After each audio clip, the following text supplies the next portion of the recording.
Today I want to talk about toxic relationships, not from a psychological or like diagnosing someone or anything like that, but from a presence-based spiritual awakening perspective. Most people feel trapped in difficult relationships and believe something is wrong with them for staying, or that they must immediately leave in order to heal. Awakening offers a different approach.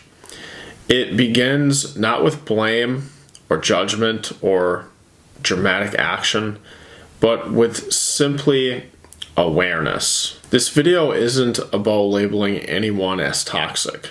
It's about recognizing unconscious patterns, both in others and in ourselves, and learning how presence frees us from being controlled by them. If you're currently in a difficult relationship, there's nothing wrong with you. You're simply being shown something important. The first thing I want to talk about here is what makes a relationship toxic.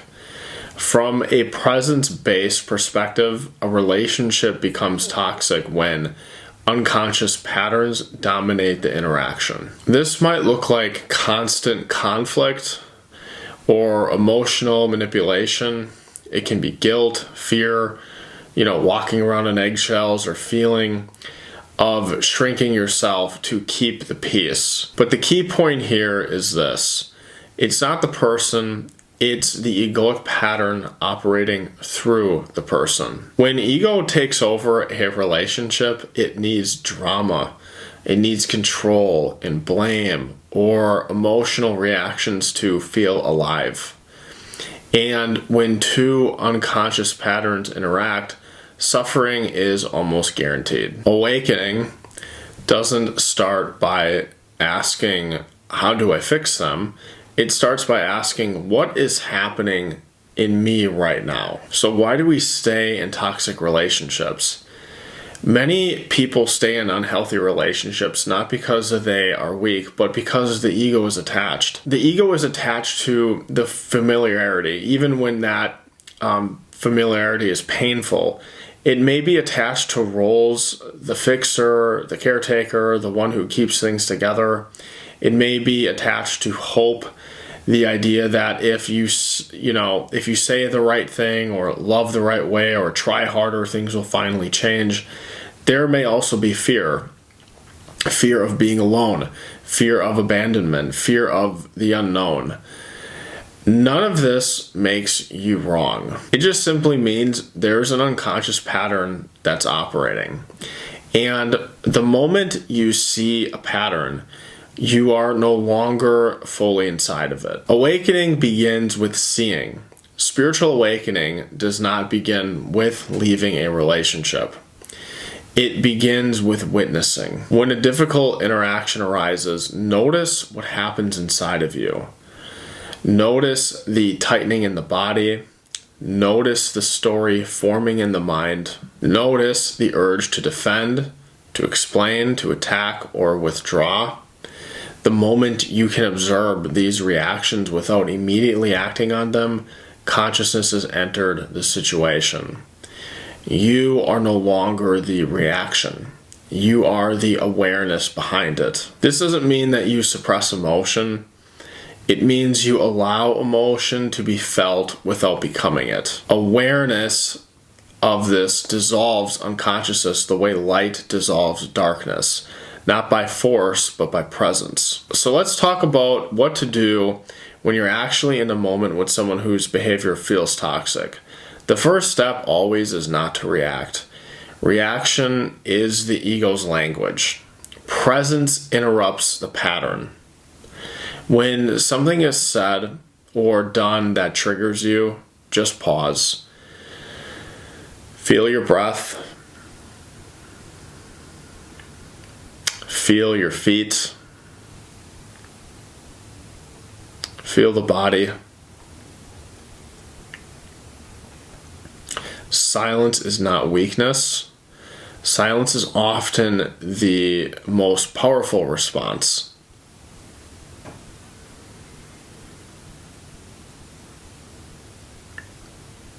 You don't need to explain yourself. You don't need to prove your point. Ego cannot be reasoned with. Calm, neutral responses dissolve drama. Simply responding from a place of presence, from a place of calm, is what we really need to do. It's about getting out of the head and into the body, and then speaking without emotional charge. And when you do that, it really removes the fuel from the fire. Presence is not passive. It is deeply active, but it acts from stillness, and that's where you want to be coming from stillness. Many people struggle with boundaries because they associate boundaries with anger or confrontation. But true boundaries arise from clarity, not emotion. When you are present, you naturally stop tolerating what is harmful. Not because you're angry, but because it no longer aligns with you. It just doesn't work. You don't need to announce boundaries dramatically. You just simply live them. This might mean ending conversations sooner. It could mean not engaging in arguments. It can also mean creating physical or emotional space. When presence enters, drama leaves. Be aware that when you stop feeding unconscious patterns, they often intensify temporarily. This is not a sign you're doing something wrong. It is a sign the pattern is losing control. As your awareness grows with this, relationships often will change. There are usually 3 outcomes. Sometimes a relationship improves because the unconsciousness is no longer being fed. Sometimes the relationship remains but becomes limited with clear boundaries and less emotional charge. And sometimes the relationship just naturally falls away. Awakening doesn't force decisions. It just simply brings clarity to it. And clarity makes the next step obvious without mental struggle. The purpose of awakening is not to save every relationship. It is to save you from suffering. Whatever remains after that is what is real. Letting go does not require blame. You don't need to turn someone into a villain to free yourself. You can acknowledge that a relationship was shaped by unconsciousness, on both sides probably, and still release it with compassion. Compassion does not mean continued entanglement. It means you stop carrying the person inside you.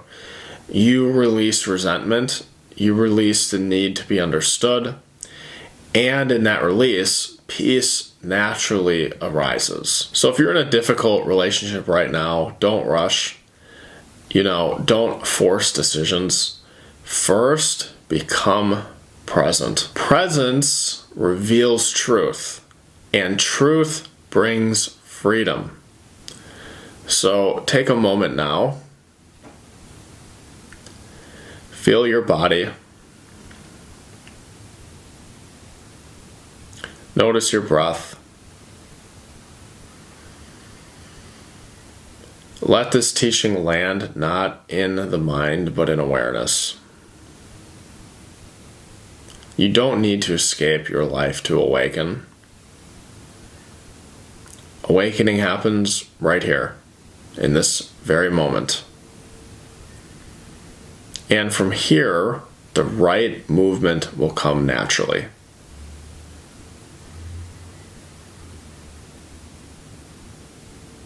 I'll see you in the next video.